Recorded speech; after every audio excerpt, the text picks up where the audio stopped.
Hey guys, I think tango is one of the coolest things we can play on nylon string guitar. And in this video, I want to show you some of the technique and rhythmic elements that go into playing a tango. But most importantly, I want to show you what I think are the top 5 tangos of all time.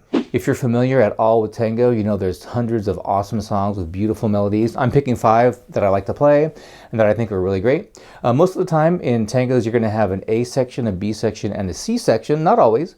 3 out of these 5 are going to have those 3 sections. But what I'm just going to stick to mainly is the A section, because that's really where the best part of the song is, right? It's like you would never bury the lead as a composer and put the best part in the C section. We went right off the bat something catchy and hooky at the beginning. That's why I'm going to stick to those, and that's why the A sections are where they are. Now I have a whole PDF for this in lead sheet form where we'll have the chords and the melody all tabbed out for you, so be sure to get that.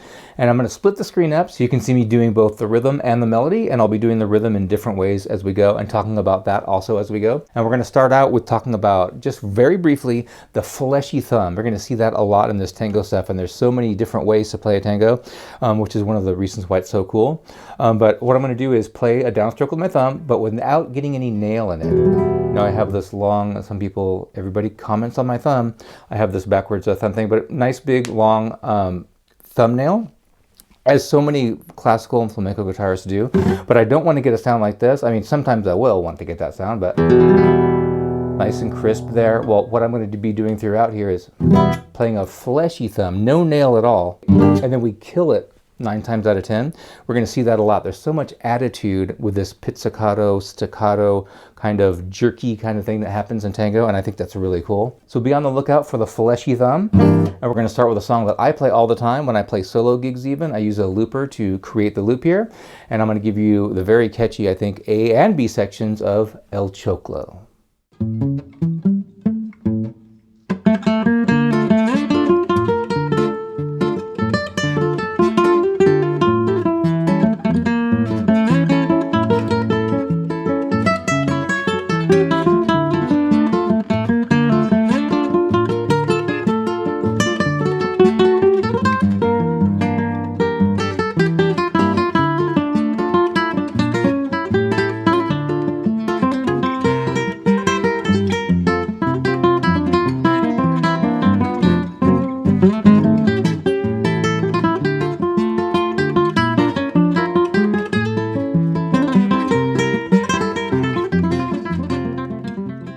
That's such a great tune, and harmonically it's all textbook stuff that's happening there. I'm playing in the key of D minor, and so basic 1-4-5 going from the 1 to the 5, so that's D minor to A7, and then the 1 becomes the dominant 7th to push to the 4. Just a classic thing that you've heard in hundreds of songs, and we would call that the 5 of the 4 as a secondary dominant. And you may have noticed that fleshy thumb right here. In the B section, it goes to the relative major of F major.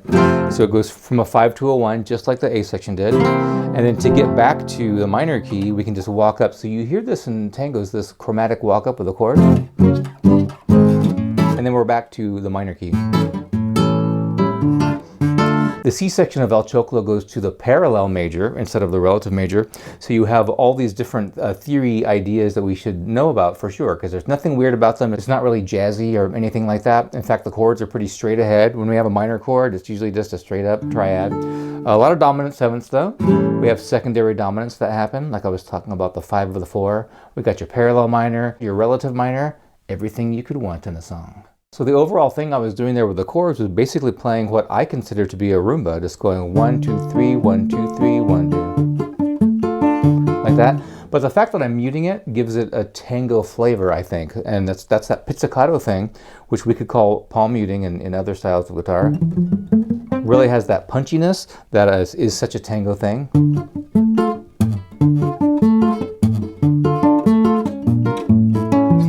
Now another tango where I'm going to use a very similar rhythm and the Andalusian cadence is going to happen is number 4, La Cumparsita.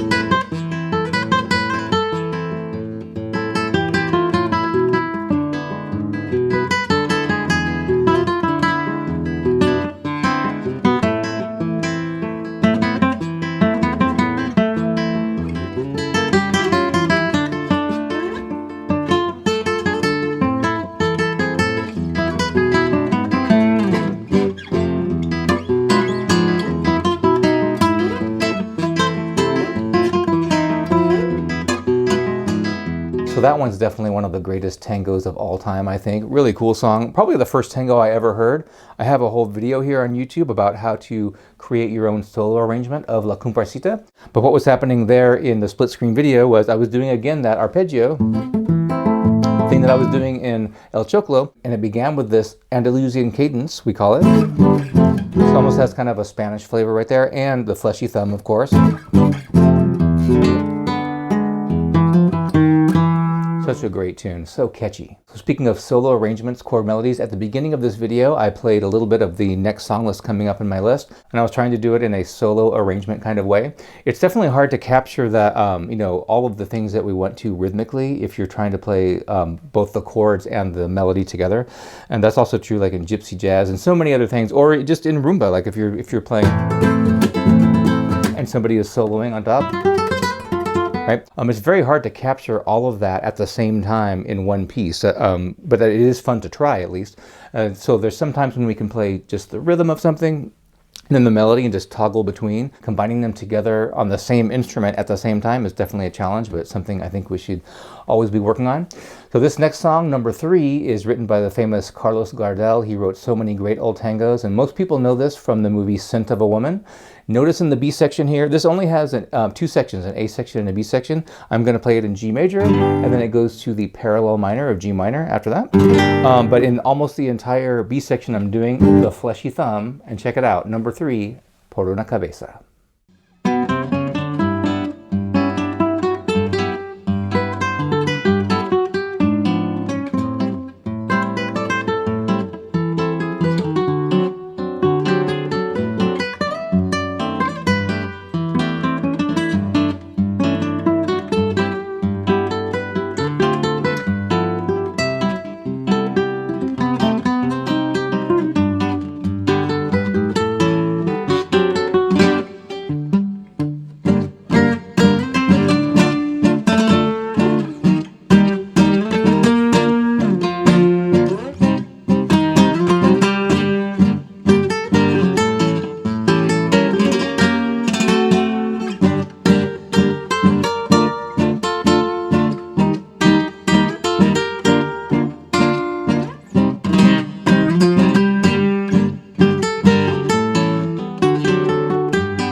That's another great one. You might be familiar with that. That really, to me, has a Roxanne kind of vibe. I have a whole video also on Roxanne and its similarity to tango. That rhythm, a lot of people think that's reggae, but definitely is more in keeping with tango stuff. But in the version I just played, I was also playing a G minor chord, just like Roxanne does. But that just gets to my point that another way to do a tango is to play nothing but staccato quarter notes. And we can use the fleshy thumb to do that and just kill it between every stroke.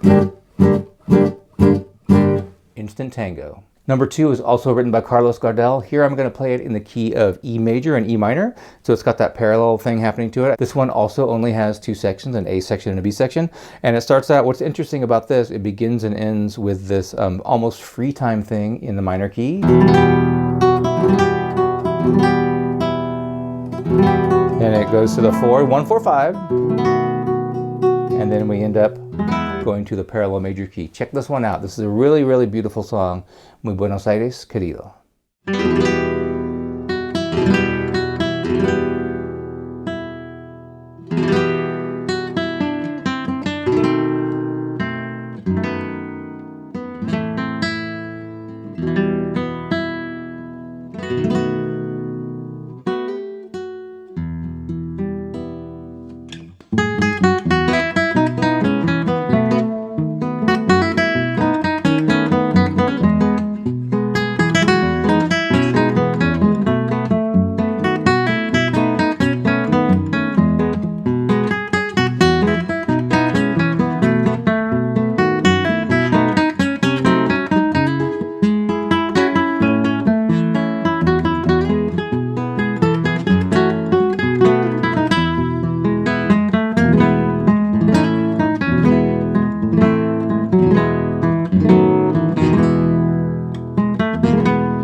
One thing that we're hearing a lot of here is chromaticism. There's a lot of these.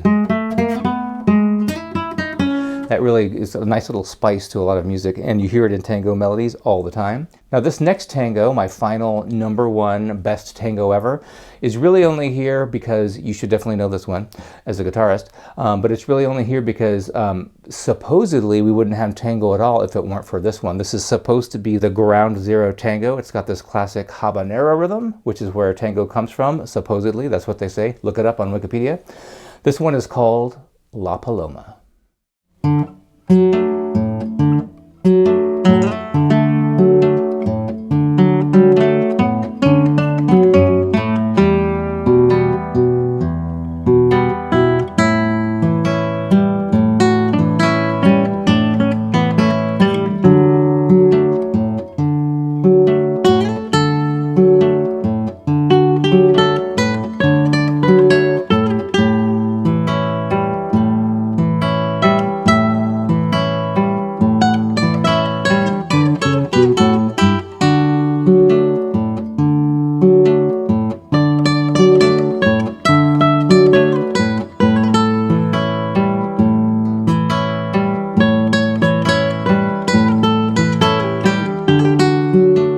Now that is a beautiful melody, you have to admit that. Harmonically, not a lot is happening there. So basically a 1 to a 5, I'm playing that in the video you just saw in the key of D. And often you'll see this song written for solo guitar, where we're doing the chords, like I was saying, and the melody, in drop D. Sometimes I've seen it in A, but it allows us to get that nice deep bass. And there's that habanero rhythm. What I think is interesting about the melody, and something you don't often see in some other tangos and most other tangos, is those triplets that are happening in there.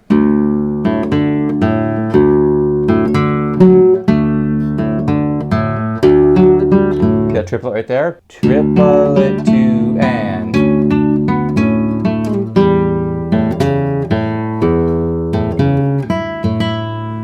Really, really great piece. I have that whole thing tabbed out in my tab collection, by the way. I love the end of this song too.